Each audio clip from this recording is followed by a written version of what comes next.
Welcome. In front of me is a LENOVO K6, and today I will show you how to wipe cache partition on this device. Now to get started you will need to power off your device, so hold the power key and select power off, confirm it, and simply wait for the device to turn off. Once that has happened, you want to hold the power key and volume up at the same time. So let's do that right now, power and volume up. And when you see the Lenovo logo, let go of the power key but keep holding volume up. This will boot us into the bootloader, or whatever Lenovo considers to be equivalent of a bootloader. So text here is barely visible on camera, but right here you have recovery mode. So you want to click on it.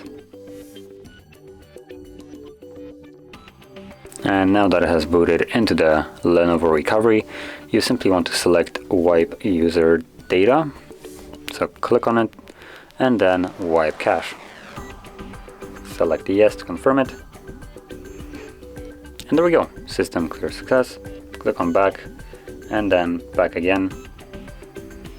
Select reboot to go back to Android and wait for the device to boot up back to Android.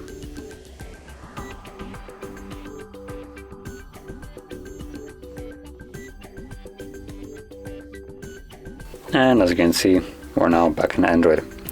So, if you found this very helpful, don't forget to hit like, subscribe, and thanks for watching.